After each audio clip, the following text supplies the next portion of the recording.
Muy buenas tardes, mis queridos hermanos en Cristo, que la paz de nuestro Señor Jesús sea con cada uno de vosotros. Y en esta tarde vamos a iniciar nuestros estudios del Evangelio presentando una perspectiva histórica del mensaje de 1888.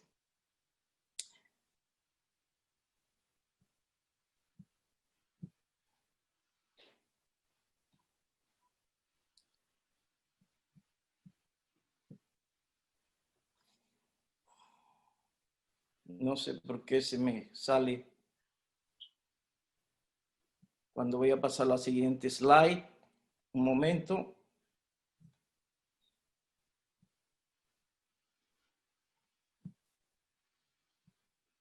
Qué raro.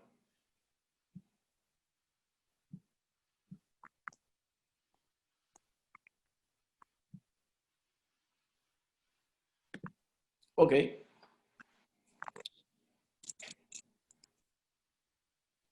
Muy bien, como había dicho anteriormente, el mensaje que vamos a estudiar en esta tarde es un análisis histórico al respecto del mensaje de 1888. ¿Por qué es importante, hermanos, estudiar el mensaje de 1888? Primeramente, desde la perspectiva de la historia. ¿Por qué es importante la historia? Notemos lo que Winston Churchill, una frase muy célebre de él, nos dice: cuanto más atrás puedas mirar, más adelante verás. De manera que el estudio de la historia aporta, sin duda alguna, un conocimiento que nos ayuda a comprender el presente y el porvenir. Ese es el principio que se encuentra envuelto en esta famosa frase de Winston Churchill: cuanto más atrás puedas mirar, más adelante verás. En las palabras de la sierva del Señor, encontramos el mismo principio donde ella resalta la importancia de la historia. En el conflicto de los siglos, en la página 343, dice: la obra de Dios en la tierra presenta siglo tras siglo sorprendente analogía en cada gran movimiento de reforma o religioso. Los principios que rigen el trato de Dios con los hombres son siempre los mismos. Los movimientos importantes de Ogaño, es decir, del pasado, los movimientos importantes de Ogaño, es decir, del presente, concuerdan con los de antaño. Y la experiencia de la iglesia en tiempos que fueron encierra lecciones de gran valor para los nuestros. ¿Por qué, hermanos, estudiar la historia del mensaje de 1888? Porque dice la sierva del Señor que los movimientos del presente, dice, tienen una relación con los movimientos del pasado, número uno. Número dos, dice que la experiencia de la iglesia en el pasado, en tiempos que ya ocurrieron, encierra lecciones de gran valor para los nuestros, para nuestros días. De manera que hay grandes lecciones a aprender de la historia del mensaje de 1888 y cómo este se desarrolló a partir de su presentación en Minneapolis, Minnesota. Antes de nosotros entrar en el escenario de Minneapolis, vamos a hacer un análisis breve, una recapitulación de la condición espiritual de la iglesia remanente, esto es, la iglesia adventista del séptimo día en ese tiempo justo antes de la presentación del mensaje de la justicia por la fe en 1888 en Minneapolis. En Testimonios para la Iglesia, en el volumen 3, página 279, año de 1873, dice la sierva del Señor: el mensaje a la iglesia de la Odisea es una denuncia sorprendente y se aplica al actual pueblo de Dios. De modo que en 1873, el Señor, a través de su sierva, hace una denuncia sorprendente, y probablemente fue muy sorprendente para muchos pastores y miembros de la iglesia en aquel tiempo.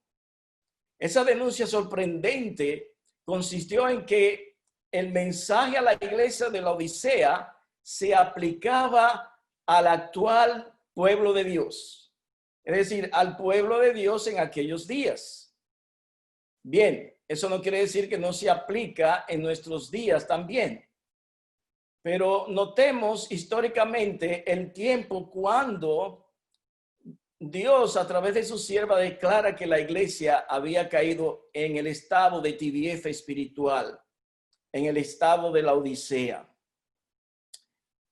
¿Y cuáles eran las condiciones que imperaban en la iglesia? ¿Cuál era la situación de la iglesia? Noten lo que nos dice la sierva del Señor en Testimonios para la Iglesia, volumen 3, página 279. ¿Qué mayor engaño puede penetrar en las mentes humanas que la confianza de que en ellos todo está bien cuando todo anda mal? El mensaje del testigo fiel encuentra al pueblo de Dios sumido en un triste engaño, aunque crea sinceramente dicho engaño. No sabe que su condición es deplorable a la vista de Dios. Aunque aquellos a quienes se dirige el mensaje del testigo fiel se lisonjean de que se encuentran en una exaltada condición espiritual, dicho mensaje quebranta su seguridad con la sorprendente denuncia de su verdadera condición de ceguera, pobreza y miseria espirituales.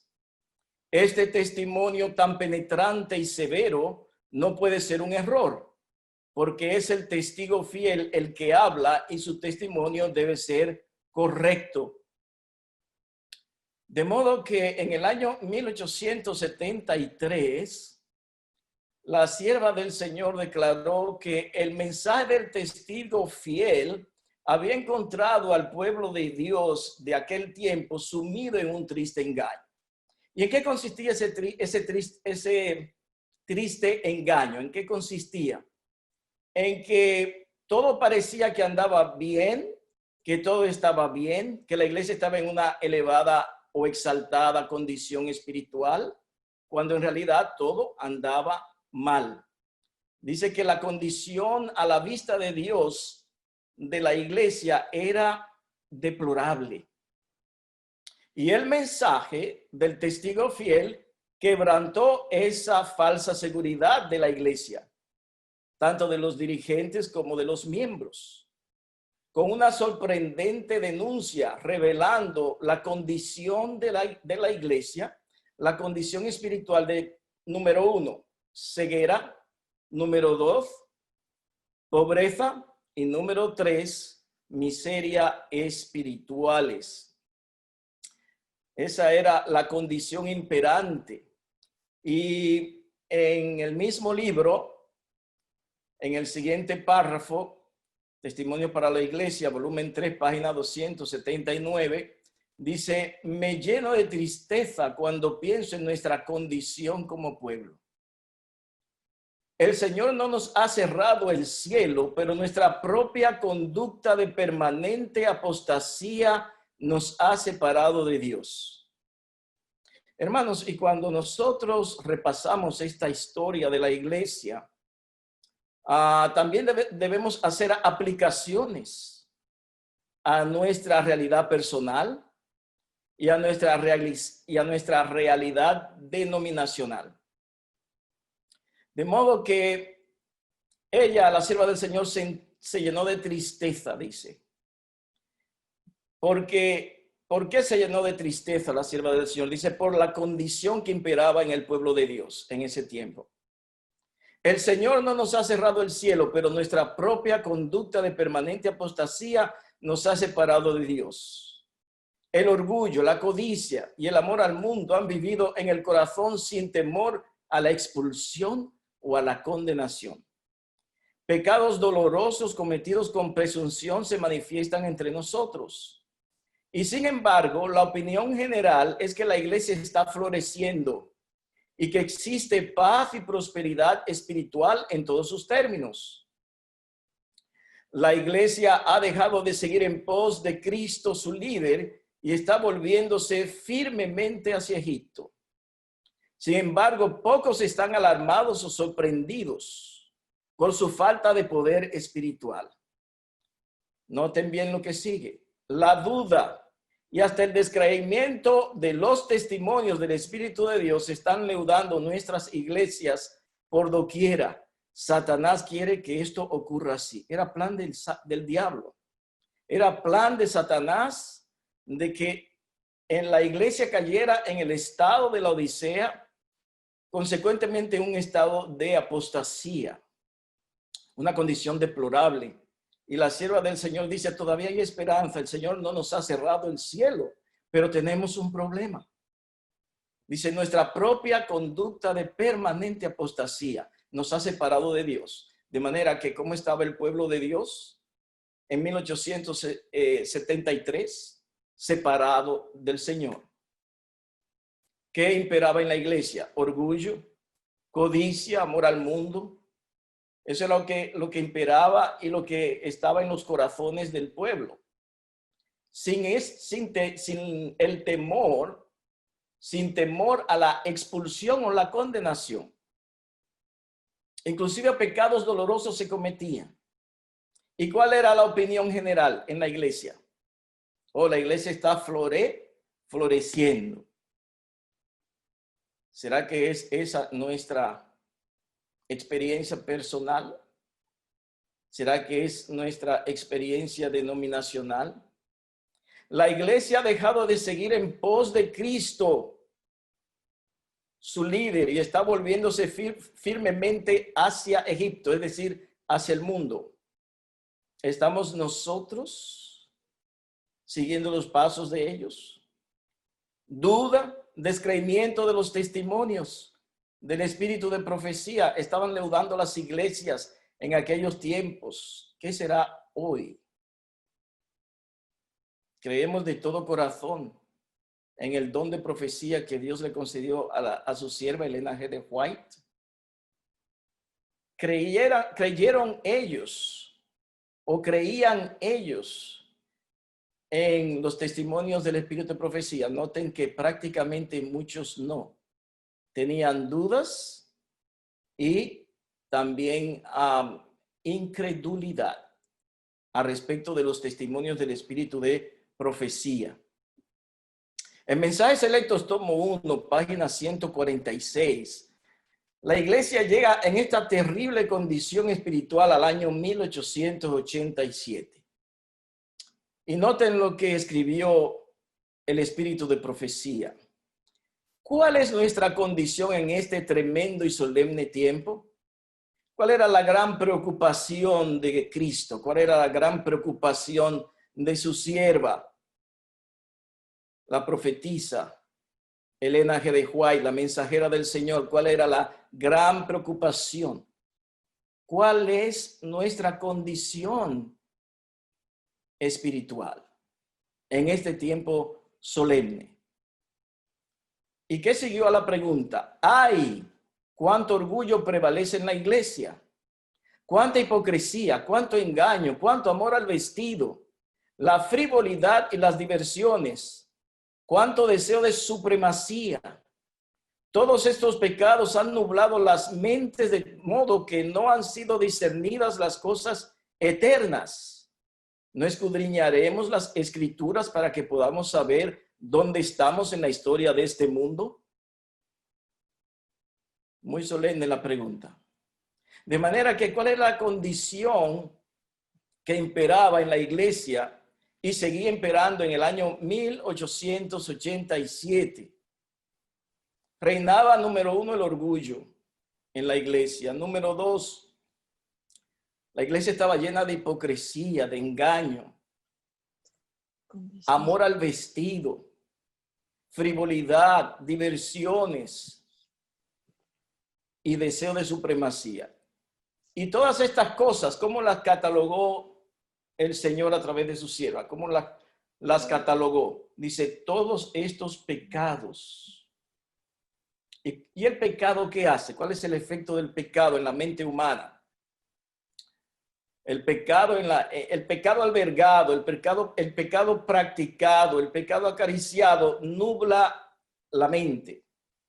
De manera, ¿cómo estaban las mentes de la iglesia remanente? Dice, nubladas. No tenían discernimiento espiritual de las cosas eternas. Así llega la iglesia remanente de Cristo. La iglesia adventista del séptimo día llega al escenario de Minneapolis en el año 1888. Noten en 1888, noten en 1888, unos meses antes de la celebración de la delegación de la Conferencia General, otro tremendo testimonio, otra amonestación fuerte que le llega a la iglesia por los labios de la mensajera del Señor. Se encuentra en The Review and Herald, July 24, 1888. La revista oficial de la iglesia, la Review and Herald, 24 de julio de 1888. La muerte espiritual ha venido sobre el pueblo, que debería estar manifestando vida y celo, pureza y consagración por la más seria entrega a la causa de la verdad. Los hechos concernientes a la condición real del profeso pueblo de Dios hablan más fuerte que su profesión y hacen evidente que algún poder cortó el cable que los anclaba a la roca eterna, y que ellos se fueron al mar sin mapa ni compás. De manera que la iglesia no sale de su terrible estado de muerte espiritual, de apostasía. Ella, desde el año 1873, que fue declarada la iglesia como denominación en el estado de Laodicea, vemos que ella no mejoró su condición espiritual. No hubo una conversión del ministerio ni de los miembros de la iglesia.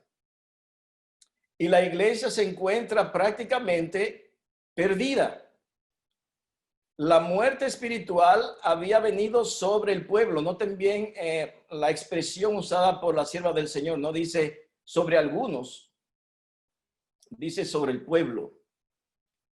Y puso en evidencia esa condición del pueblo de Dios, que algún poder cortó el cable. Nosotros sabemos cuál fue ese poder: Satanás. Dice que cortó el cable que los anclaba a la roca eterna, Cristo Jesús. La iglesia estaba anclada en Cristo. Pero un poder dice que cortó ese cable que la mantenía sujeta a Cristo y segura y protegida en medio de la tempestad. Pero de repente el cable es cortado y ellos ahora, ese barco se separa de la roca eterna y se va a la deriva en el mar adentro.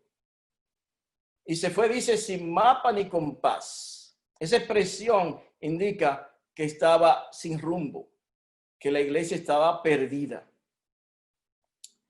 Ahora nos preguntamos a esta altura del análisis histórico, ¿habría Dios, nuestro Señor Jesucristo, de dejar a su iglesia en tal condición, perdida, sin tratar de rescatarla de tal apostasía, de tal condición de pobreza, de miseria espirituales, de ceguera espirituales, de muerte espiritual? Claro que Cristo no habría de dejar a su iglesia en tal condición. De modo que entramos en el escenario de la delegación de la Conferencia General en Minneapolis, Minnesota, en el año 1888, y es allí donde el Señor entonces envía un mensaje sumamente valioso, un mensaje de vida o muerte, para que si la iglesia lo recibiera, la iglesia quedaría purificada, la iglesia quedaría salvada, rescatada. Ese mensaje, el Señor escogió a dos hombres, dos pastores jóvenes, E.J. Wagoner y A.T. Jones. Y en Testimonio para los Ministros, en la página 91 y 92, la sierva del Señor escribió esta sorprendente y sumamente valiosa declaración. En su gran misericordia, el Señor envió un preciosísimo mensaje a su pueblo por medio de los pastores Wagoner y Jones. Este mensaje tenía que presentar en forma más destacada ante el mundo al sublime Salvador, el sacrificio por los pecados del mundo entero. Presentaba la justificación por la fe en el garante. Invitaba a la gente a recibir la justicia de Cristo, que se manifiesta en la obediencia a todos los mandamientos de Dios. Muchos habían perdido de vista a Jesús. Necesitaban dirigir sus ojos a su divina persona, a sus méritos, a su amor inalterable por la familia humana.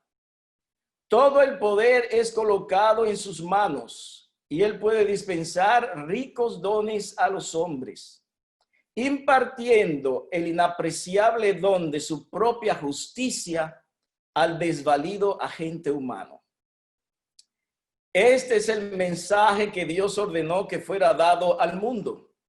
Es el mensaje del tercer ángel, que ha de ser proclamado en alta voz y acompañado por el abundante derramamiento de su espíritu. Analicemos brevemente esta declaración de la señora Elena G. de White. Número 1, ella nos dice que en su gran misericordia, porque Cristo, Dios, es un Dios de infinita misericordia, viendo a su iglesia perdida, yendo a la deriva sin rumbo en el mar, sin mapa ni compás, dice, envía unos meses después, en noviembre, envía un preciosísimo mensaje a su pueblo. Lo envió para la Iglesia Adventista del Séptimo Día, para el ministerio, para la iglesia. Y ese mensaje, hermanos, nos lo envía a nosotros también. Y dice que el Señor lo envió escogiendo a dos pastores jóvenes. E.J. Wagoner, un doctor en medicina, y A.T. Jones, que había sido un oficial del ejército norteamericano y un historiador. Y dice que el mensaje, explica la sierva del Señor, consistía en dos aspectos esenciales. Presentaba la justificación por la fe en el garante. El garante es Cristo. ¿Por qué presentaba la justificación por la fe en Cristo? Porque no había otra manera de que el pueblo pudiera experimentar reavivamiento espiritual y conversión. De manera que el primer aspecto del mensaje de 1888 fue la presentación de la justificación por la fe o el perdón por la fe y consecuentemente la regeneración o nuevo nacimiento. Y esto lo garantizaba Cristo en base a sus méritos, en base a su divina persona, en base a su gran sacrificio expiatorio. Pero el segundo aspecto es esencial también. No solamente consistía el mensaje de 1888 en la justificación por la fe. Dice que además de esto, invitaba a la gente a recibir la justicia de Cristo. ¿A qué invitaba al pueblo? ¿A qué Waggoner y Jones invitaron al pueblo? A recibir la justicia de Cristo, la obediencia de Cristo. Justicia es obediencia a la ley. Por nosotros mismos, imposible. La iglesia había caído en el legalismo y consecuentemente por ellos mismos no podían, en sus propias fuerzas, nadie puede obedecer los mandamientos de Dios. De modo que ellos necesitaban ser perdonados, justificados, regenerados por medio de la justicia de Cristo, por medio del poder de la cruz, de la sangre expiatoria.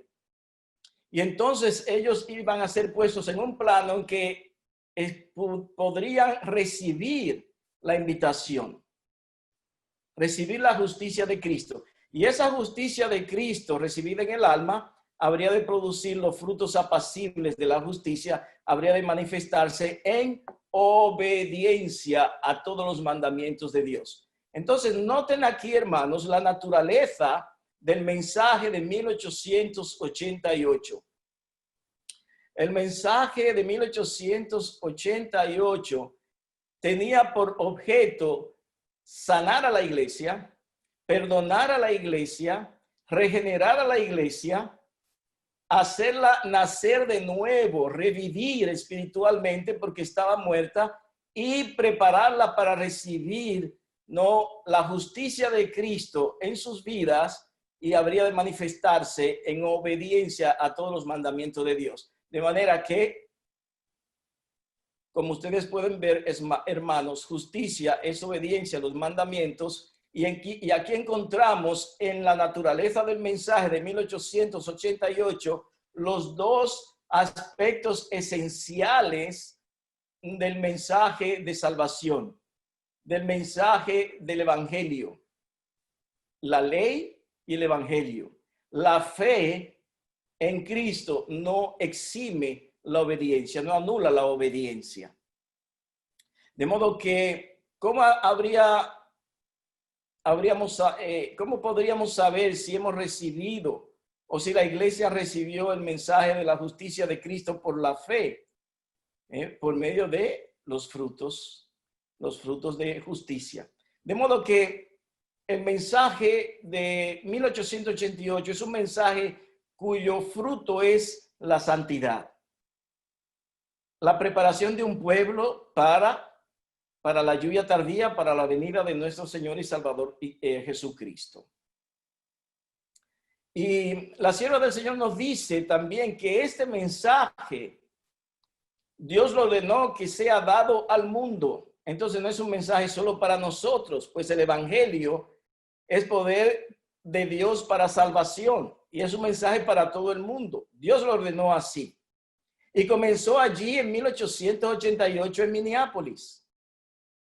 Ese mensaje de la justicia por la fe, y cuando digo justicia por la fe, abarca ambos aspectos: la justificación por la fe y la justicia de Cristo.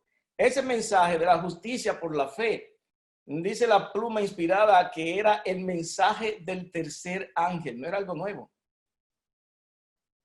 Wow. Entonces, si usted lee Apocalipsis 14, del capítulo, si usted lee Apocalipsis 14, versículo 9, dice, pero aquí lo que está hablando es una advertencia de no adorar a la bestia. Pero ¿cómo termina el mensaje del tercer ángel? Aquí está la paciencia de los santos, aquí están los que guardan los mandamientos de Dios, la ley y la fe de Jesús, el evangelio. De modo que el mensaje de la justicia de Cristo por la fe es esencialmente el mensaje del tercer ángel. Y el mensaje del tercer ángel no es otra cosa que un paquete de los tres mensajes angelicales unidos.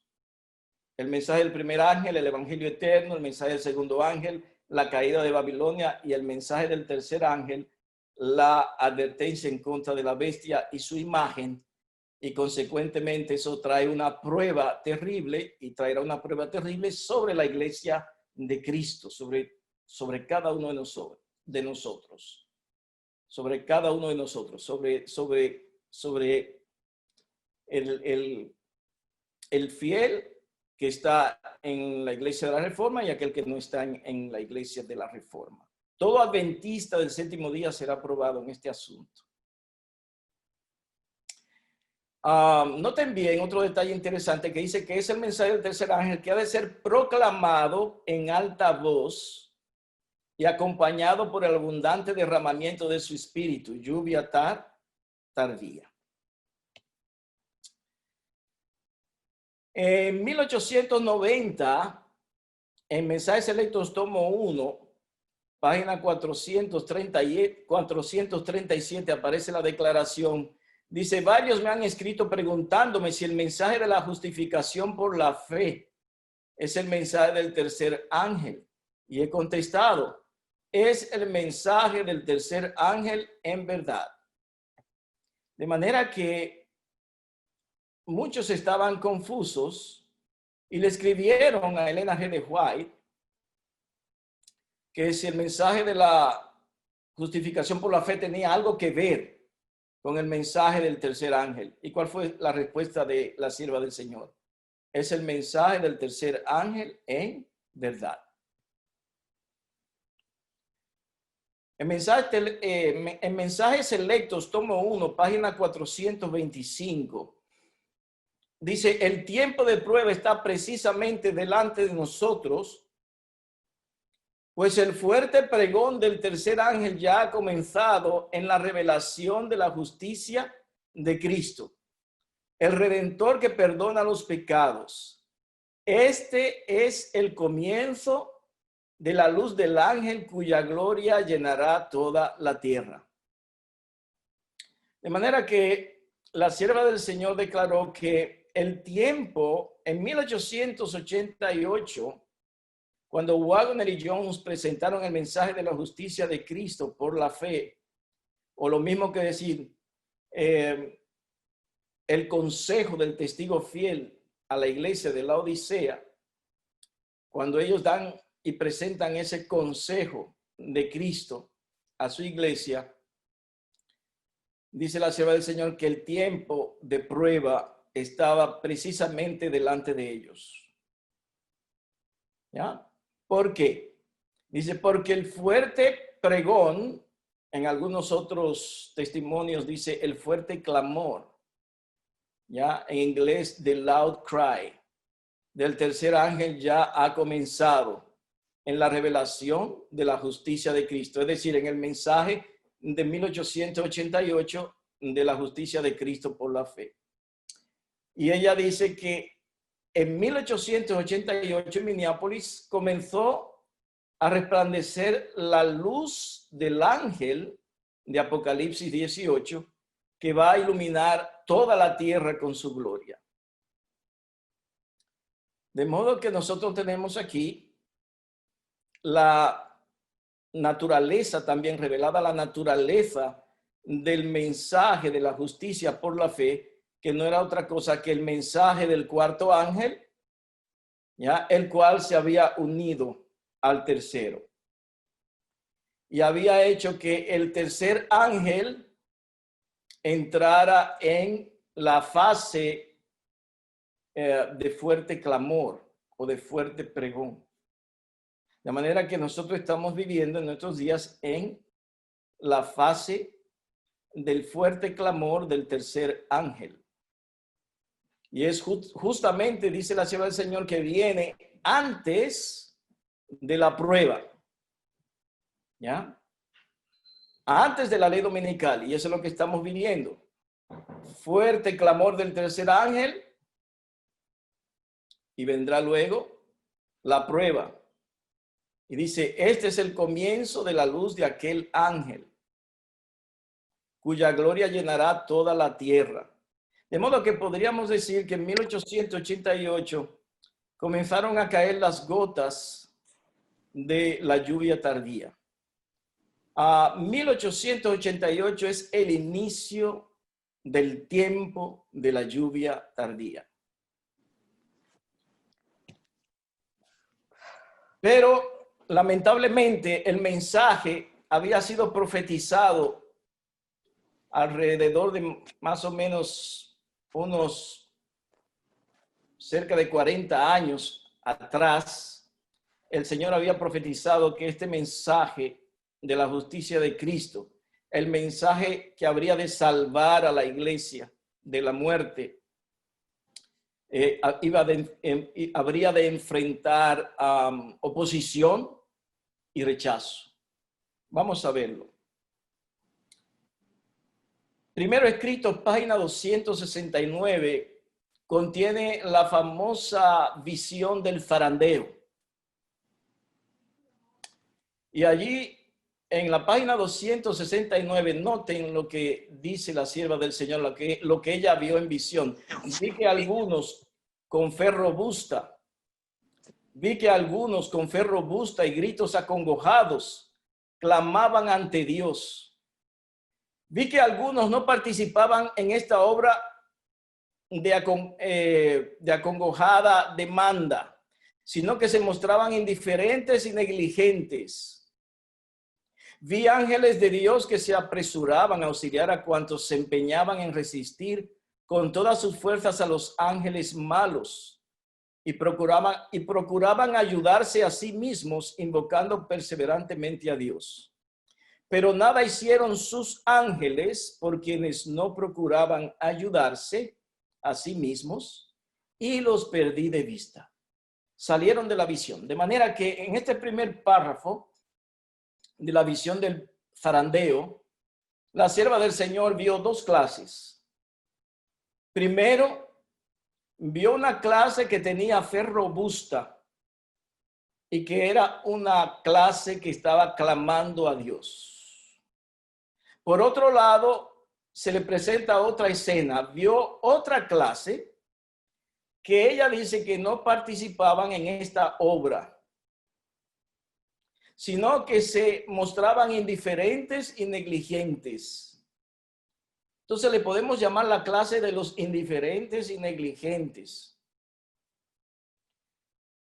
Indiferentes al mensaje y negligentes en su comunión con Dios. Luego ella ve ángeles de Dios que se apresuraban a auxiliar a cuantos se empeñaban en resistir con todas sus fuerzas a los ángeles malos. Es decir, los ángeles de Dios fueron en auxilio de los de fe robusta, la clase de fe robusta, la clase de oración. Pero dice que nada hicieron los ángeles por aquellos indiferentes, por la segunda clase. Y finalmente dice que ella los pierde del escenario de la visión. Dice, los perdí de vista. Ella entendió ese significado. Ella entendió que había sucedido un zarandeo. De modo que ella le pregunta al ángel. Pregunté cuál era el significado del zarandeo que yo había visto y se me mostró que lo motivaría el testimonio directo que exige el consejo que el testigo fiel dio a la iglesia de la Odisea.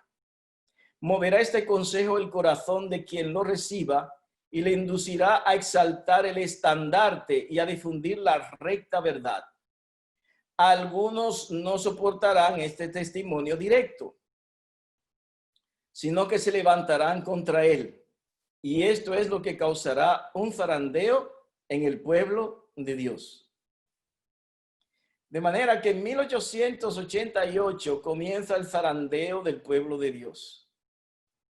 Cuando ella ve que la clase de los indiferentes y negligentes desaparece del escenario de la visión, ella entendió que había ocurrido un zarandeo y preguntó cuál era el significado de esa división, de esa separación que ella había visto en la visión. Y dice, se me mostró que lo motivaría el testimonio directo que exige el consejo que el testigo fiel dio a la iglesia de la Odisea en una palabra sencilla y simple: el mensaje de la justicia de Cristo por la fe en 1888, representado o simbolizado por las vestiduras blancas. El mensaje de la justicia de Cristo en su naturaleza es un mensaje de reavivamiento y reforma, como se revela en la siguiente parte de la declaración. Moverá este consejo el corazón de quien lo reciba y le inducirá a exaltar el estandarte y a difundir la recta verdad. Reavivamiento y reforma. Luego, nuevamente, ella se enfoca en aquellos que ella perdió de vista, que habrían de ser los que se habían de levantar en contra del consejo del testigo fiel a su iglesia. Algunos no soportarán este testimonio directo, sino que se levantarán contra él. Dice, y esto es lo que va a causar un zarandeo en el pueblo de Dios. Ese tremendo párrafo todavía tiene su cumplimiento en nuestros días.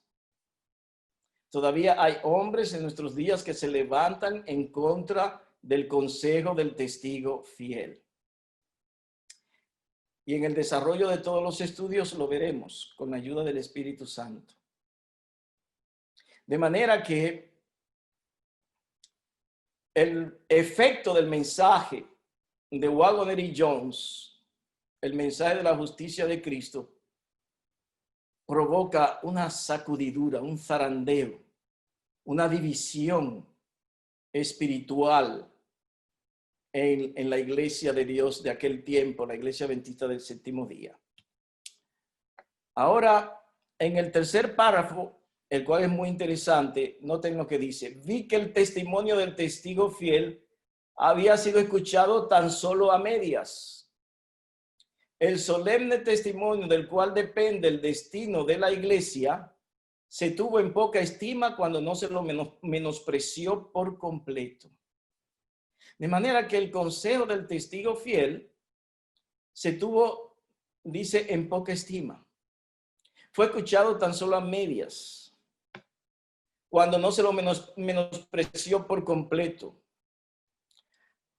Ese testimonio, ella vuelve y enfoca el efecto del mensaje de la justicia de Cristo en aquel que lo recibe. Dice, ese testimonio ha de mover a profundo arrepentimiento. Todos los que lo reciban sinceramente lo obedecerán y quedarán purificados. Una tremenda revelación de lo que habría de suceder en Minneapolis. La iglesia estaba perdida.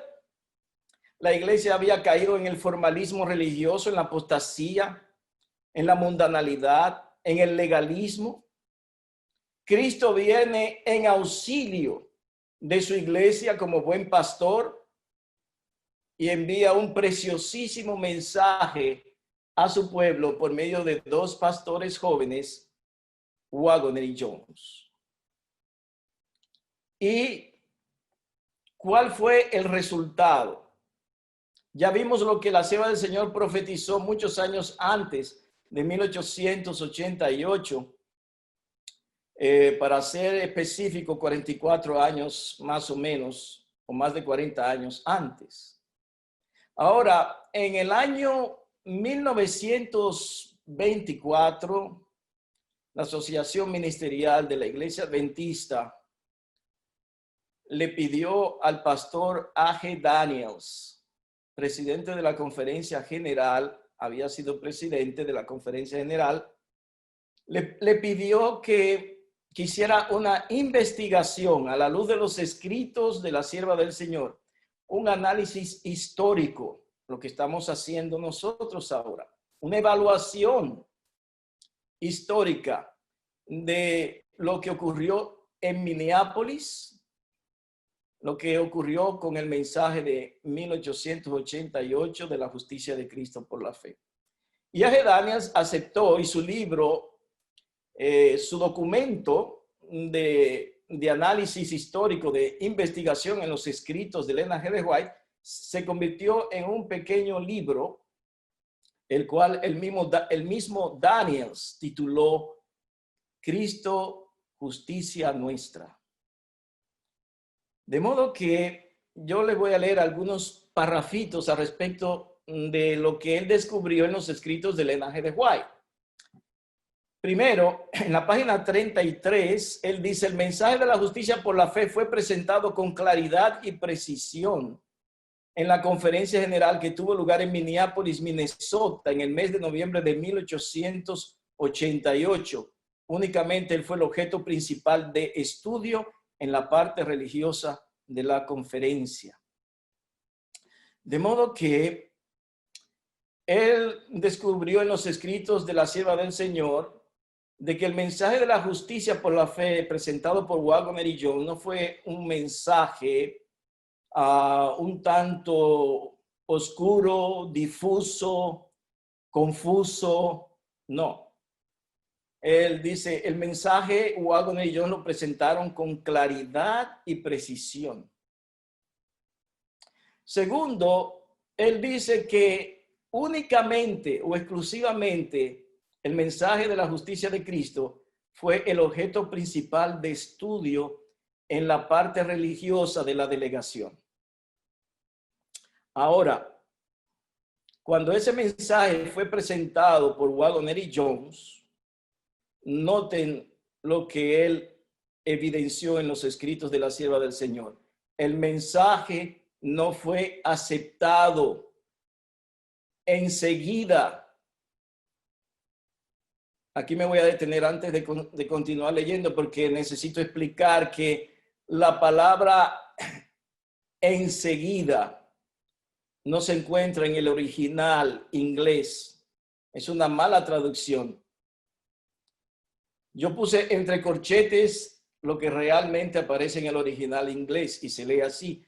El mensaje no fue aceptado de igual manera por todos los que estaban presentes en la conferencia. Es decir, todos los delegados que estaban presentes no recibieron el mensaje de la misma manera. Hubo realmente serias diferencias de opinión con respecto a esto entre los guías. La diversidad de opinión puede ser dividida de la siguiente manera, y esto refleja el cumplimiento de la visión de Ellen G. White del zarandeo que acabamos de estudiar, ¿ya? Que provocó una separación, una división espiritual comenzando allí mismo en la delegación de la conferencia general en Minneapolis, Minnesota. La diversidad de opinión puede ser dividida de la siguiente manera. Veamos. Primera clase, aquellos que vieron en él una gran luz. De manera que hubieron algunos que aceptaron el mensaje del consejo del testigo fiel, se regocijaron en el mensaje, recibieron el mensaje de la justicia de Cristo por la fe con alegría. Vieron en el mensaje de Waggoner y Jones un grado nuevo de desarrollo del mensaje del tercer ángel. Vieron gran luz y que experimentaron arrepentimiento, conversión y los apacibles frutos de la justicia. Segunda clase, había algunos que estaban indecisos en cuanto a la nueva doctrina, como ellos la llamaban. ¿Cómo le llamaban al mensaje del evangelio eterno? Porque lo que Waggoner y Jones presentaron en su pureza fue el evangelio eterno, el puro evangelio bíblico. Pero ¿cómo le llamaron los indecisos? Ya dice nueva doctrina. Y esta nueva doctrina que están predicando estos dos jovencitos. Tercera clase, pero había también tales que estaban decididamente en contra de la presentación del mensaje. Y más adelante vamos a descubrir que esos tales eran los hombres de experiencia, los guías espirituales de experiencia, los pastores de más experiencia. Se opusieron decididamente en contra del mensaje de salvación. Y es muy triste que muchas veces esa historia se repite. ¿Ya? Entonces, ese fue lo que descubrió Daniels en su investigación en los escritos del Ellen G. White al respecto de qué sucedió en Minneapolis. Primero, el mensaje fue preciso, fue claro, fue poderoso. Unos lo aceptaron, otros se quedaron titubeando, indecisos, y otros decididamente en contra del mensaje para cumplimiento de la visión de primeros escritos de la página 269 y 270. Que muchos habrían de levantarse en contra del mensaje. Ahora vamos a estudiar un poquito en un tema tan amplio en los escritos de Ellen G. White. Vamos a presentar algunas evidencias del testimonio de Ellen G. White al respecto de lo que sucedió en Minneapolis, Minnesota, en el año 1888, en esa famosa delegación de la Conferencia General de los Adventistas del Séptimo Día.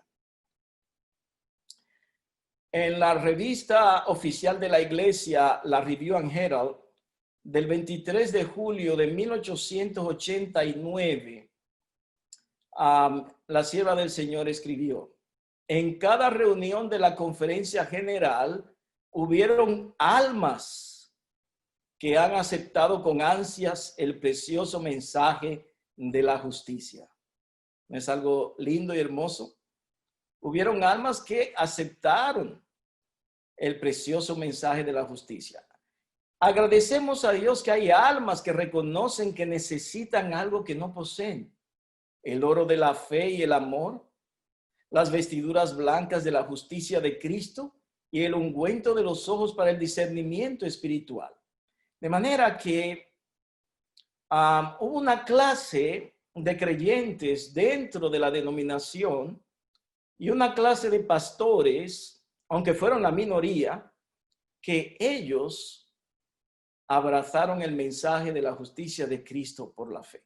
Lo recibieron y se regocijaron en él y lo predicaron a viva voz y por medio de la pluma.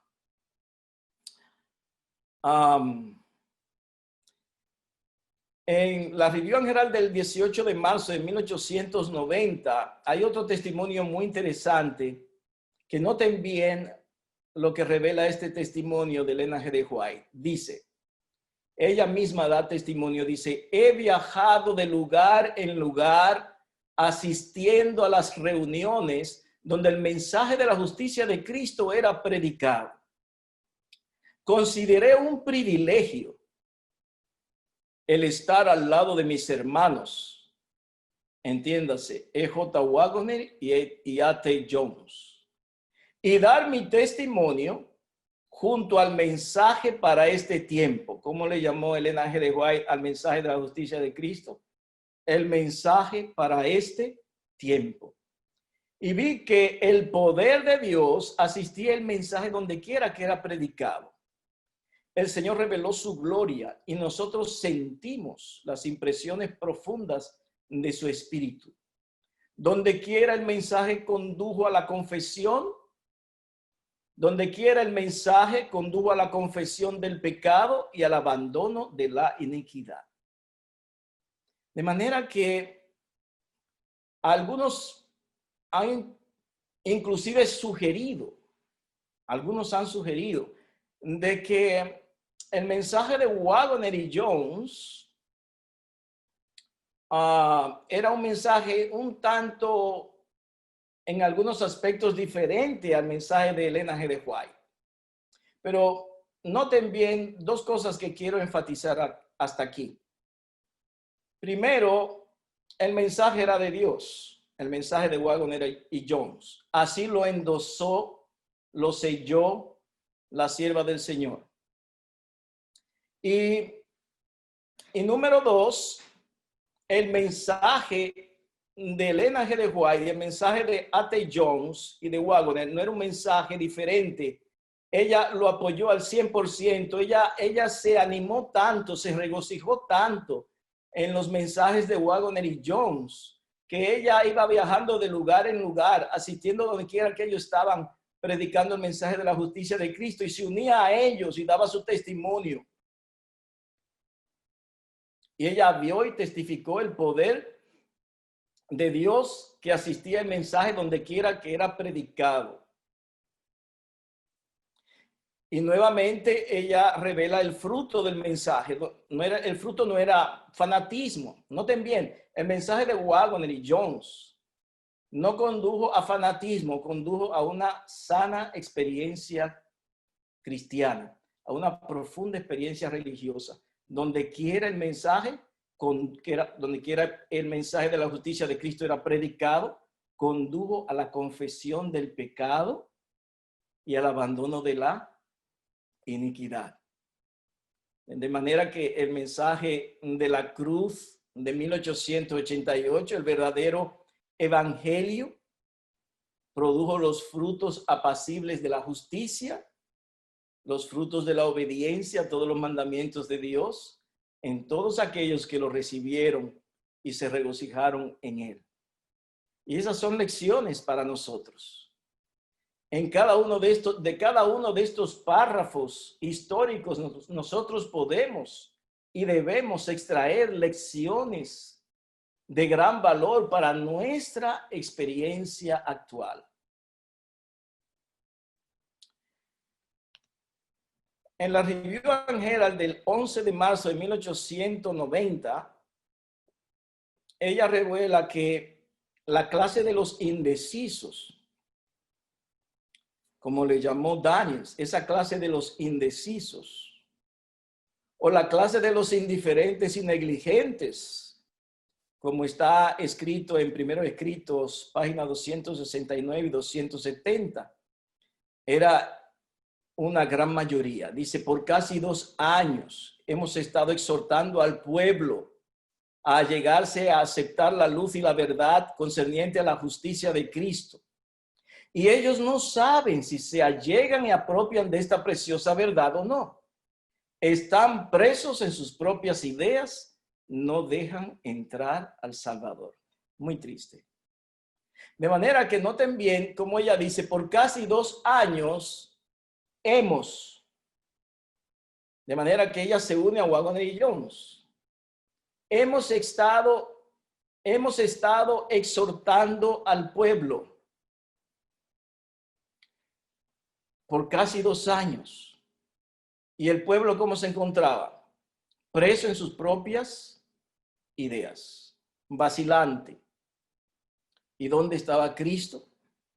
Dice que estaba fuera de la iglesia. No dejan entrar al Salvador. De manera que para que Cristo esté dentro de mi corazón, yo necesito recibir el mensaje de la justicia de Cristo. Para que Cristo esté en tu corazón, tú necesitas recibir el mensaje de la justicia de Cristo, tal como fue presentado por Waggoner y Jones y endosado por Elena G. de White, la mensajera del Señor. Enfatizo nuevamente, no hay la más mínima diferencia entre el mensaje del Evangelio en los escritos de Elena G. de White y el mensaje del Evangelio en los escritos de Waggoner y Jones. ¿Por qué el pueblo adventista estaba preso en sus propias ideas? ¿Por qué no dejaban entrar a Cristo en sus corazones? Aquí está la respuesta de la causa. En la Review and Herald del 18 de marzo de 1890, dice, nuestros hombres jóvenes, ¿ya? Obreros, misioneros, colportores, miran a nuestros hermanos de experiencia. ¿A quienes los oficiales jóvenes estaban contemplando? No a Cristo. Ellos no estaban mirando a Jesús, autor y consumador de la fe. Ellos estaban, dice, mirando a los hermanos de experiencia. A Butler, a Uriah Smith, etcétera, etcétera.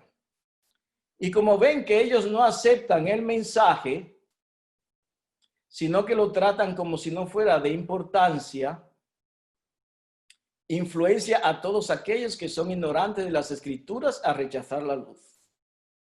Estos hombres, quienes rehúsan recibir la verdad, se interponen ellos mismos entre el pueblo y la luz.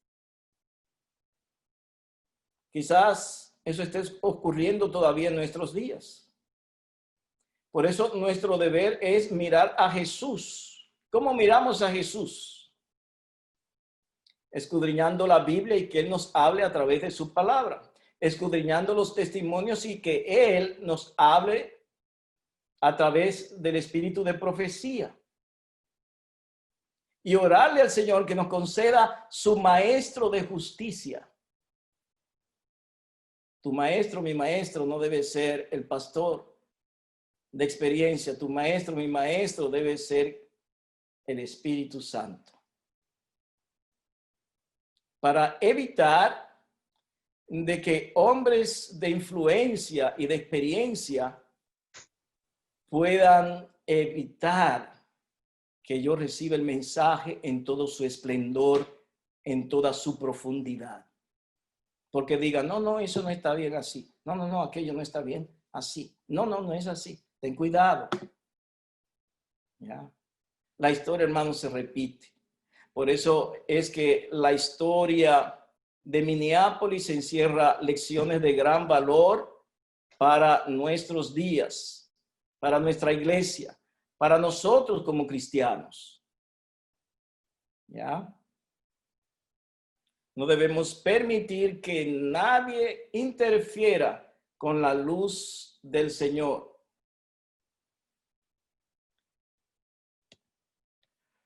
Testimonio para los ministros, página 401. La sierva del Señor escribió, hubo un tiempo cuando esta obra, las palabras entre corchetes son una aclaración de mi parte, que están en el contexto del párrafo. Hubo un tiempo cuando esta obra, la celebración de asambleas ministeriales, a eso se está refiriendo la sierva del Señor, era necesaria porque nuestro propio pueblo se oponía a la obra de Dios, rechazando la luz de la verdad acerca de la justicia de Cristo por la fe. De manera que claramente hemos visto evidencias de que la lideranza, comenzando por los pastores de experiencia, ¿ya?, influenciaron sobre los hombres jóvenes, pastores jóvenes, obreros bíblicos, colportores, oficiales de las iglesias, influenciaron sobre ellos y los llevaron a rechazar como pueblo el mensaje de la justicia de Cristo. Dice ella, porque nuestro propio pueblo se oponía a la obra de Dios. De manera que ahora no era solamente los pastores de experiencia que decididamente se levantaron en contra del mensaje. Ahora a ellos se le unió el pueblo. Y si la sierva del Señor dice nuestro propio pueblo, implica la gran mayoría del pueblo. Se oponía a la obra de Dios, rechazando la luz de la verdad acerca de la justicia de Cristo por la fe. Esto debían ellos haberlo recibido y haberlo hecho resonar con el corazón, la voz y la pluma, porque es su única eficiencia. ¿Dónde está nuestra eficiencia, hermanos? ¿Dónde estaba la eficiencia de ellos? En el mensaje, Cristo, justicia nuestra, el cual podemos abrazar y recibir por la fe. Debían haber trabajado bajo los dictados del Espíritu Santo para dar la luz a los demás. Esa es nuestra gran necesidad también.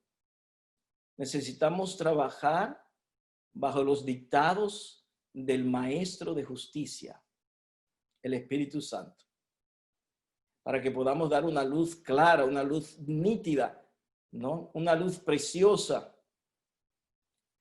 a la ley y al testimonio para la edificación espiritual de todas las almas por las cuales Cristo derramó su sangre. Consejo para la Iglesia, página 120. Hoy muchísimos de los que componen nuestras congregaciones están muertos en delitos y pecados, resultado del rechazo del mensaje de la justicia por la fe. Ellos siguieron muertos en delitos y pecados. Van y vienen como la puerta sobre sus goznes. Durante años han escuchado complacientemente las verdades más solemnes y conmovedoras del alma, pero no las han puesto en práctica. Hermanos, el mensaje de 1888 de la justicia de Cristo no era un mensaje meramente teórico, sino un mensaje práctico.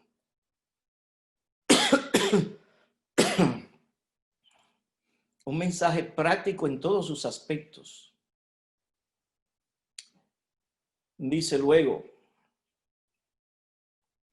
por lo tanto, son menos y menos sensibles a la preciosidad de la verdad. Los testimonios conmovedores de reproche y amonestación. Los testimonios conmovedores de reproche y amonestación ya no despiertan arrepentimiento en ellos. Las melodías más dulces que provienen de Dios a través de los labios humanos. ¿Cuáles son esas melodías más dulces? Noten bien.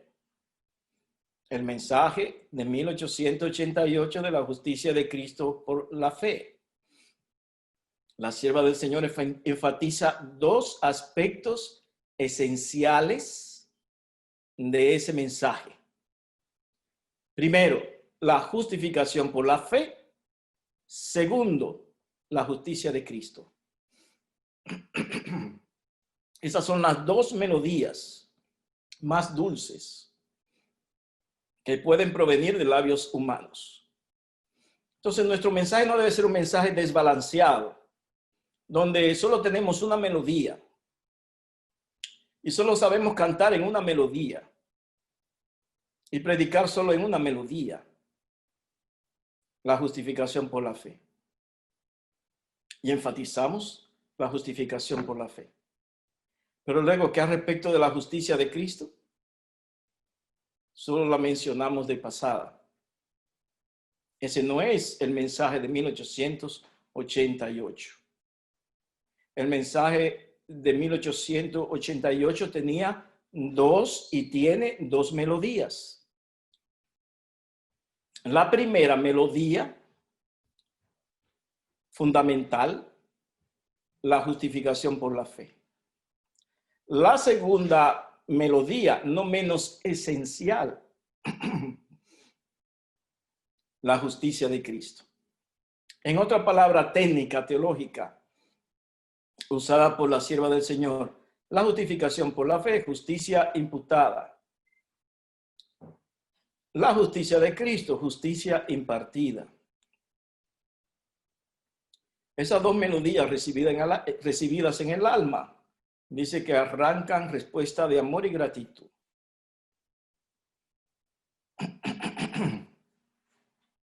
Aunque el mercader celestial despliega delante de ellos las más ricas y joyas de la fe y el amor, aunque los invita a comprar de él oro afinado en fuego y vestiduras blancas a fin de que sean vestidos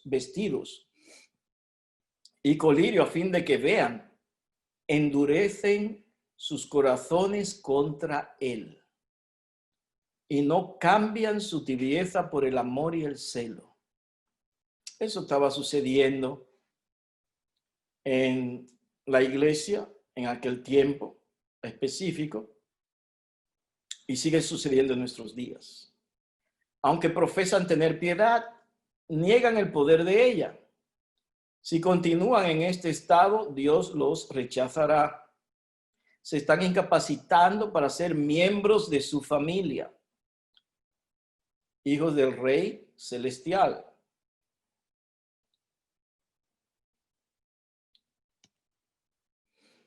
Ahora quiero compartir con ustedes un testimonio de Alonzo T. Jones, el cual fue uno de los dos mensajeros. Podemos decir que fue uno de los principales protagonistas del escenario espiritual en la delegación de la Conferencia General en Minneapolis, Minnesota, en el año 1888. Escuchen lo que él escribió en el Boletín de la Conferencia General del año 1893.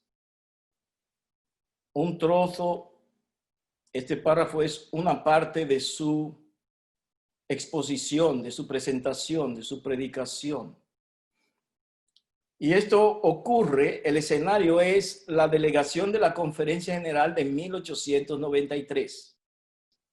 La congregación son los delegados. Ahora leamos, escuchen. ¿Cuándo ese mensaje de la justicia de Cristo comenzó con nosotros como pueblo? Pregunta A.T. Jones. 1 o 2 en la audiencia, es decir, en la congregación. Hace 3 o 4 años. Responde A.T. Jones. ¿Cuánto fue? 3 o 4. La congregación, 4. A.T. Jones confirma, sí, 4. A.T. Jones pregunta a la congregación, ¿dónde fue? La congregación responde, en Minneapolis. A.T. Jones pregunta una vez más, entonces, ¿qué rechazaron los hermanos en Minneapolis? Algunos en la congregación, el fuerte clamor. Pregunta A.T. Jones, ¿qué los hermanos que estaban en esa terrible posición rechazaron en Minneapolis? Y él mismo responde la pregunta. Ellos rechazaron la lluvia tardía, el fuerte clamor del mensaje del tercer ángel. De manera que eso fue lo que ocurrió en las palabras registradas en el Boletín de la Conferencia General de 1893. Las palabras de A. Jones. Primero, que los hermanos rechazaron el mensaje de la justicia de Cristo. Segundo, consecuentemente, que rechazaron el fuerte clamor del tercer ángel. Consecuentemente, ¿qué es el fuerte clamor? Es la fase preliminar o primer aspecto de la lluvia tardía. Ellos rechazaron la lluvia tardía. El fuerte clamor del tercer ángel. De ese modo, en Minneapolis, hermanos, comenzó una obra satánica, porque Satanás sabía muy bien cuál habría de ser el efecto del mensaje de la justicia de Cristo si la gran mayoría o si toda la congregación adventista hubiera recibido el mensaje. ¿Qué hubiera sucedido? Hubiera comenzado el alto clamor como denominación del mensaje del tercer ángel. Número 1. Número 2, hubiera venido la ley dominical. Y número 3, hubieran venido los últimos eventos y Cristo hubiera venido a rescatar a su iglesia. Se hubiera terminado el drama del pecado. Satanás sabía muy bien esto, por lo tanto, él puso todo su empeño, todos sus esfuerzos para hacer que la gran mayoría de la lideranza, de los guías espirituales, de los pastores, comenzando por los de experiencia, los de reputación, rechazaran el mensaje de la justicia de Cristo. Y consecuentemente se habría de aplicar el efecto dominó sobre el pueblo, sobre los pastores jóvenes, obreros bíblicos, misioneros, colportores, directores de iglesia y consecuentemente pueblo. De modo que una obra satánica comenzó allí en Minneapolis. En Testimonio para los Ministros, página 79, dice, los peligros de los últimos días están sobre nosotros. Satanás controla toda mente que no se halla en forma decidida bajo el gobierno del Espíritu de Dios. Bueno, Algunos han estado cultivando odio contra los hombres a quienes Dios ha comisionado para presentar un mensaje especial al mundo. De manera que desde que Waggoner y Jones presentaron el mensaje de la justicia de Cristo en Minneapolis, comenzó Satanás a poner emociones pecaminosas, pasiones pecaminosas, a encenderla en el corazón o en los corazones de la lideranza en contra de Waggoner y Jones. Odio, literalmente, terrible, ¿no? Y dice luego, comenzaron esta obra satánica en Minneapolis. ¿Qué comenzó la lideranza en Minneapolis? Una obra satánica. De manera que Satanás estaba, él orquestando todo por detrás, influenciando las mentes de los líderes principales de la denominación. Más tarde, continúa diciendo la sierva del Señor, cuando vieron y sintieron la demostración del Espíritu Santo, que testificaba que el mensaje era de Dios. Atención, mensaje de Waggoner y Jones. Era y es un mensaje de Dios. Y algunos te dicen, oh, no lea esos libros. No son buenos. No leas a Waggoner, no leas a Jones. Ellos tenían herejías. Así, hoy en nuestros días trabaja el diablo, poniendo prejuicio en las mentes ignorantes del mensaje que tienen muy poco conocimiento para hacer lo que se prejuicien contra el mensaje y los mensajeros, como ocurrió en 1888.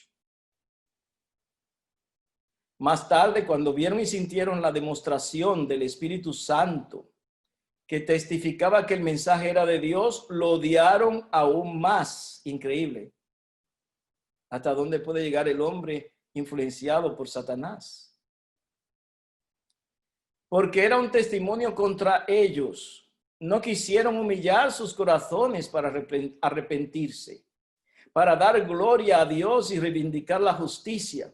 Continuaron con el mismo espíritu, llenos de envidia, de celos y de malas sospechas, como los judíos.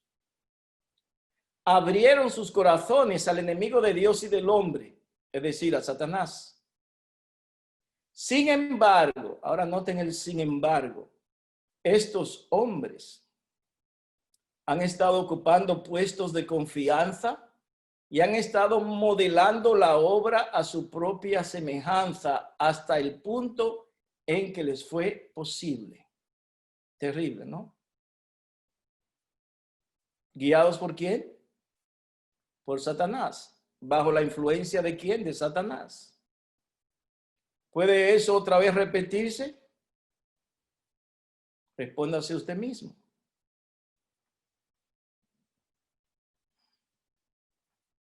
Mensajes Selectos, tomo 1, página 276. La falta de voluntad para renunciar a opiniones preconcebidas y aceptar esta verdad fue la principal base de la oposición manifestada en Minneapolis contra el mensaje del Señor expuesto por los hermanos E.J. Waggoner y A.T. Jones. Entonces, noten bien, ¿cuál fue la principal base de la oposición? La principal base del rechazo. Opiniones preconcebidas. Cada uno de nosotros tiene su propia opinión.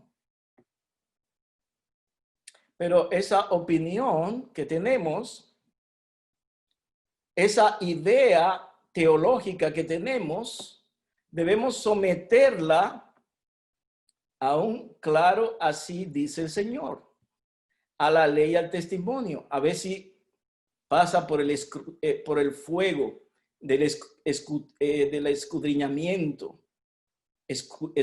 escrutinio religioso.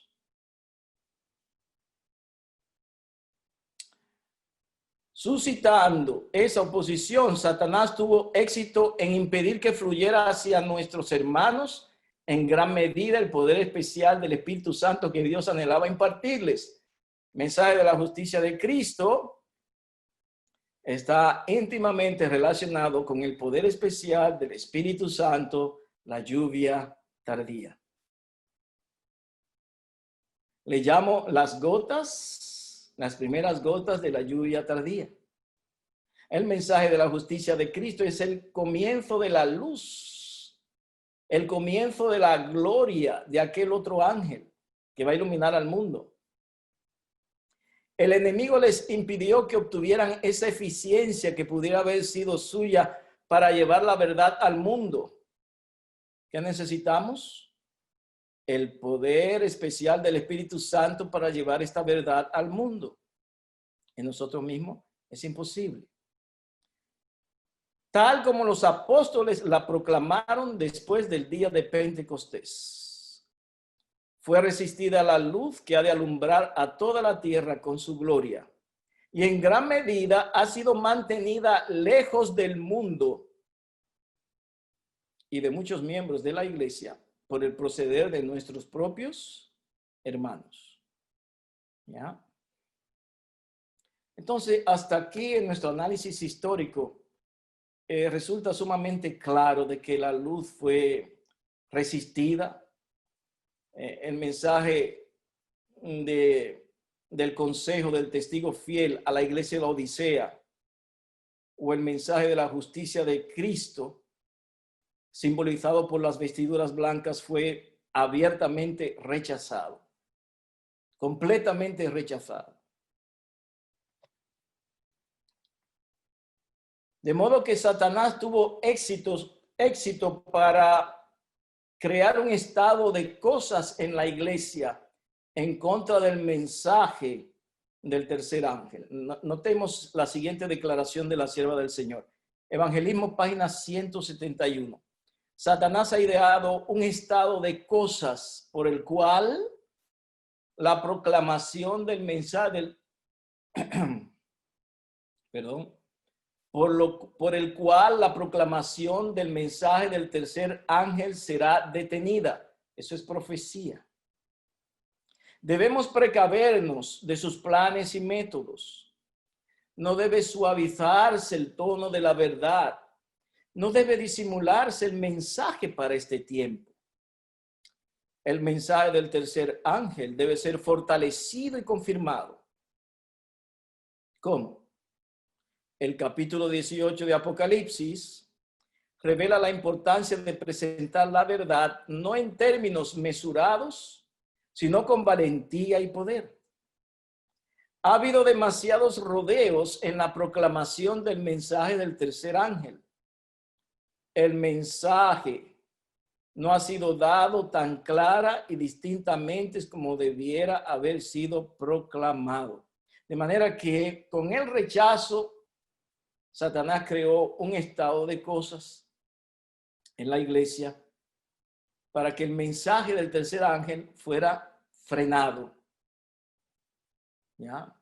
Con el rechazo del mensaje de la justicia de Cristo, los pastores, los miembros, los líderes continuaban en su ceguera espiritual y suavizaban el tono de la verdad, disimulaban el mensaje del tercer ángel y consecuentemente rechazaron el mensaje del ángel de Apocalipsis 18 que habría de fortalecer y confirmar el mensaje del tercer ángel y hacerlo que crezca progresivamente hasta el clímax de la lluvia tardía, que crezca en alto clamor o en fuerte pregón hasta el clímax de la lluvia tardía, hasta el derramamiento del Espíritu Santo. De modo que a partir de allí el mensaje no ha sido dado claramente y distintamente como debió haber sido proclamado. en esta fase de la historia entramos en una fase triste, un capítulo que causa perplejidad también hasta cierto punto. ¿Cómo es posible que los mensajeros de Dios, hombres que recibieron la luz del cielo, que la proclamaron en una claridad y en un poder y en una profundidad que la propia mensajera del Señor se quedó maravillada, que los acompañaba de lugar en lugar y que ella consideraba ser para ella un privilegio estar al lado de Waggoner y Jones predicando el mensaje de la justicia de Cristo? ¿Cómo es posible que ellos hayan caído? Bueno, el hecho de que ellos hayan caído arroja su mensaje por tierra, implica que, bueno, como ellos cayeron, sus palabras no tienen valor. Humanamente así pensamos. El hermano cayó en el pecado y ya sus palabras no tienen valor.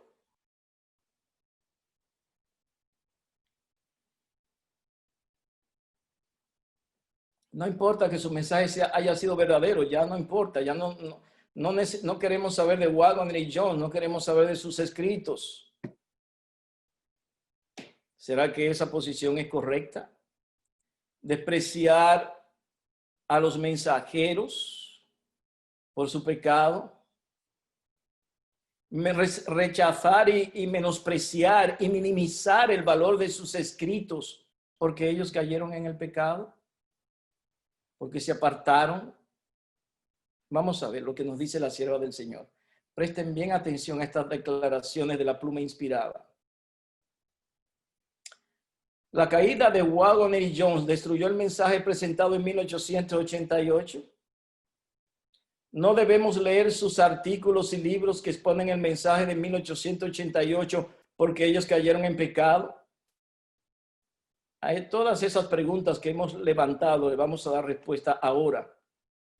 Primero con la carta 19D del 1 de septiembre de 1892. Noten. ¿Pueden los mensajeros del Señor? Escribió la mensajera del Señor.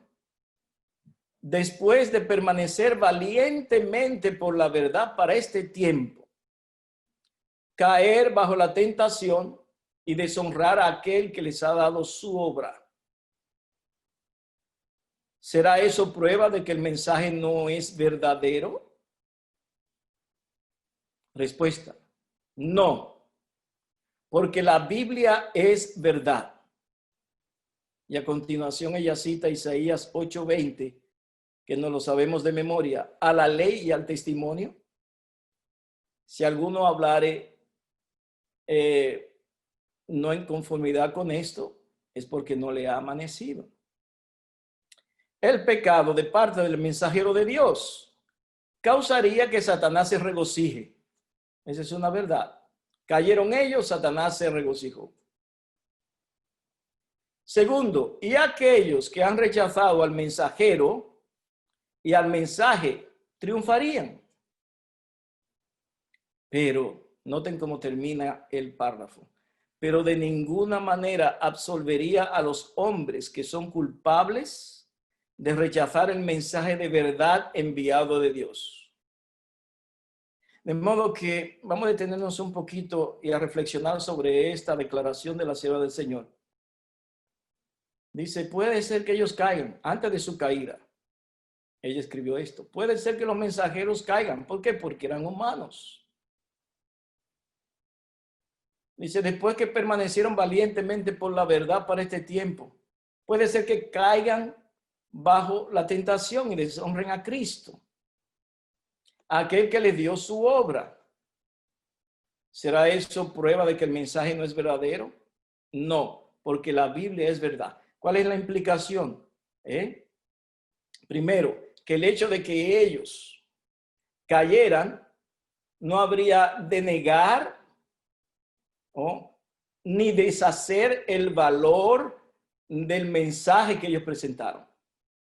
Número 2 es que el mensaje de ellos era puramente bíblico.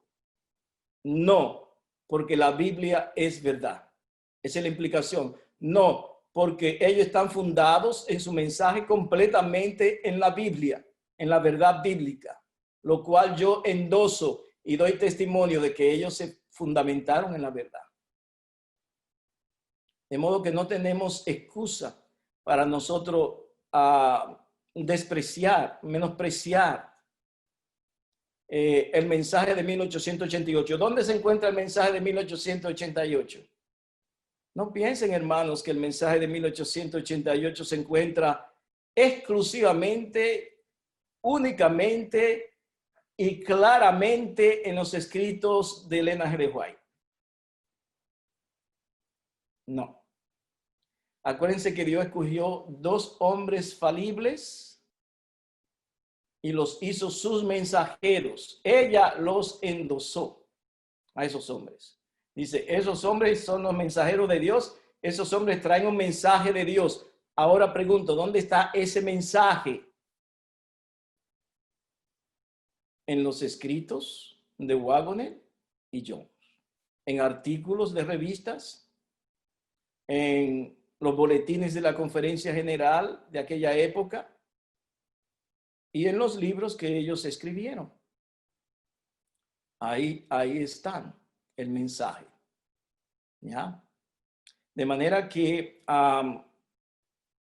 si nosotros queremos tener un conocimiento amplio y completo del mensaje de 1888, debemos estudiar los escritos de Waggoner, Jones y los testimonios de Elena G. de White. Los 3 andaban juntos, de lugar en lugar. Andarán 2 o 3 juntos, si no están de acuerdo. Pregunta la palabra de Dios. Imposible, ¿verdad? Si 2 o 3 andan juntos, es porque están de acuerdo. En la carta 24 de 1892, noten esta otra declaración tremenda de la sierva del Señor. Es muy posible que el anciano Jones o Waggoner puedan ser vencidos por las tentaciones del enemigo. Pero si esto sucediera, esto no probaría que ellos no han tenido un mensaje de Dios, o que la obra que ellos han hecho fue un error total. Pero si esto debe suceder,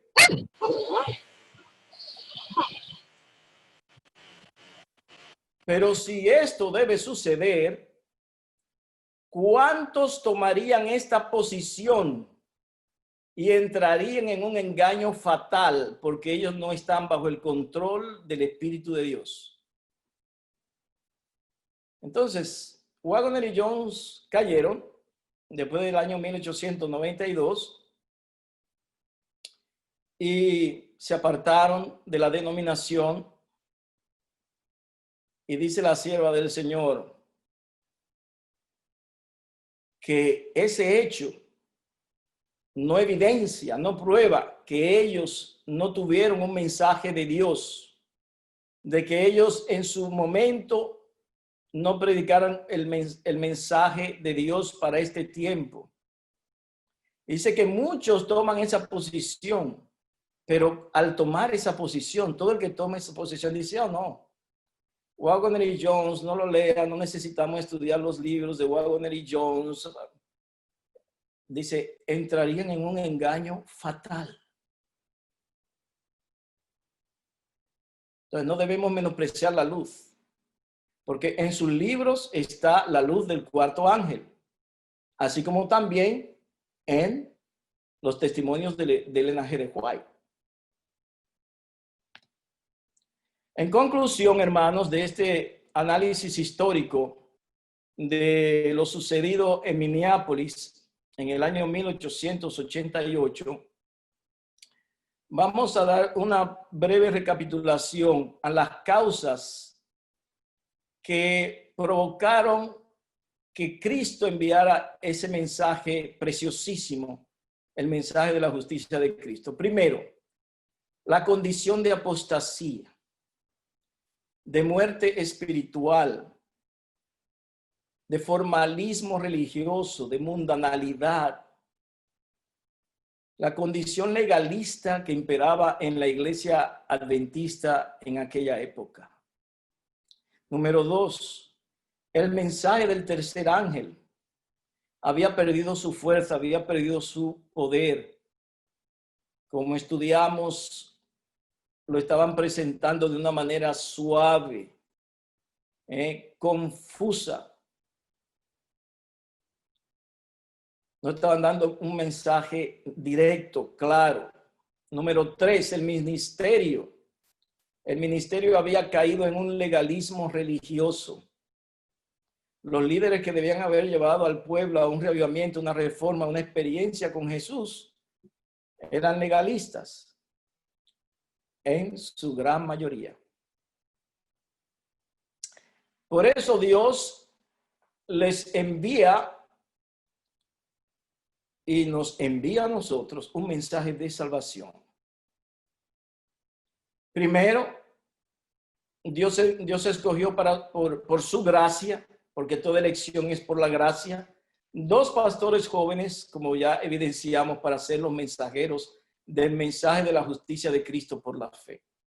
2 pastores jóvenes.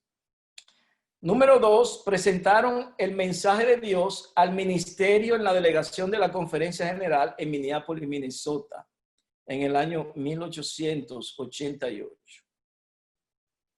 Número 3, el mensaje de la justicia de Cristo, simbolizado por las vestiduras blancas, era el comienzo de la lluvia tardía. Número 4, el mensaje de Cristo, nuestra justicia, fue el inicio del fuerte clamor del tercer ángel. De manera que muchas veces, haciendo un paréntesis, decimos, bueno, tenemos que prepararnos para la lluvia tardía, necesitamos prepararnos para recibir la lluvia tardía, ¿no? Siempre estamos preparándonos para la lluvia tardía, pero no sabemos cuál es la preparación para la lluvia tardía. Aquí está. ¿Cómo nos preparamos para la lluvia tardía? Recibiendo el mensaje de la justicia de Cristo, no solamente de una manera teórica, no solamente conocimiento, más un conocimiento experimental. Necesitamos tener una experiencia con Jesús. Necesitamos conocimiento, como está escrito, por su conocimiento. Mi siervo justo justificará a muchos. Necesito el conocimiento de la justicia de Cristo. Pero ese conocimiento de la mente debe bajar a mi corazón. Debe ser convertirse en un conocimiento experimental. Gustad y ved cuán bueno es Jehová. Dichoso el hombre que confía en él. Quinto, los mensajeros de Dios, Waggoner y Jones, y el mensaje de la justicia de Cristo fueron rechazados por la lideranza y por el pueblo. Sexto, el mensaje de la justicia de Cristo dividió a la iglesia espiritualmente hasta el día de hoy. Hasta el día de hoy, el adventismo está espiritualmente dividido. Y séptimo, la iglesia adventista no ha recibido el mensaje de 1888, o lo mismo que decir el mensaje de la justicia de Cristo, o lo mismo que decir no ha recibido el consejo del testigo fiel, simbolizado por las vestiduras blancas, o lo mismo que decir no ha recibido el evangelio eterno hasta el día de hoy. Voy a concluir con este pensamiento inspirado, con este testimonio inspirado, muy revelador de la condición que prevalece actualmente en el adventismo y se encuentra en Testimonio para los Ministros, página 407. Dice, a medida que la obra del pueblo de Dios avance con energía santificada e irresistible, ¿cuánta necesidad tenemos nosotros como pueblo e individualmente de tener esa energía santificada, esa energía irresistible? Dice que habremos de avanzar implantando el estandarte de la justicia de Cristo. ¿Dónde? En la iglesia. Primero implantarlo en la iglesia y luego implantarlo en el mundo. Y dice que el pueblo de Dios avanza con energía santificada e irresistible, implantando el estandarte de la justicia de Cristo en la iglesia, movida por un poder que procede del trono de Dios, el Espíritu Santo. Y que es cuando eso se verifica entre nosotros, ¿qué ocurre? El gran conflicto aumentará en intensidad y será cada vez más decidido. Y me vienen las palabras de nuestro Señor Jesucristo, que dice y dijo, no vine a traer paz, sino espada. Noten bien, cuando el mensaje es predicado, el verdadero mensaje, cuando es implantado el estandarte en la iglesia de la justicia de Cristo, del verdadero evangelio, ¿qué ocurre? Una mente se opondrá a otra mente, unos planes a otros planes, los principios de origen celestial a los principios de Satanás. Una confrontación de dos principios. Principios de origen celestial contra los principios de Satanás. La verdad en sus diferentes aspectos estará en conflicto con el error en sus formas siempre cambiantes y crecientes, mediante las que, si fuere posible, se engañará a los mismos escogidos. ¿Qué procura Satanás con su evangelio? Él tiene un evangelio, sí. ¿Qué él procura con su evangelio? ¿Ya? Engañar, si fuera posible, a los mismos escogidos. Tremendo testimonio. Que el adventismo lo está escenificando, lo está viviendo actualmente. El estandarte del mensaje de la justicia de Cristo por la fe del verdadero evangelio eterno está siendo implantado, ¿no?, en la iglesia, en todas las iglesias del adventismo. ¿Y cuál es el resultado? Satanás se levanta con ira. Dice, no. Tengo que activar a mis agentes, a las mentes que están bajo mi influencia, para que se levante contra esas otras mentes que están guiadas por el Espíritu Santo. La verdad, noten bien, en sus diferentes aspectos estará en conflicto con el error en sus formas siempre cambiantes y crecientes. Que Dios nos ayude, mis amados hermanos, para que en el tiempo actual en que estamos viviendo, en el tiempo del fin, que en realidad es el fin del tiempo del fin, nosotros podamos abrir nuestras mentes a la influencia del Espíritu de Dios, que nosotros oremos de todo corazón, Señor, no permitas que los errores de Satanás, los principios de Satanás, tengan cabida en mi mente o en mi corazón. Ayúdame a que yo reciba en toda su pureza el mensaje de la justicia de Cristo, y haz tú que ese mensaje, esa debe ser nuestra oración, de mi mente baje a mi corazón y transforme mi vida. de modo que yo pueda producir los frutos apacibles de la justicia.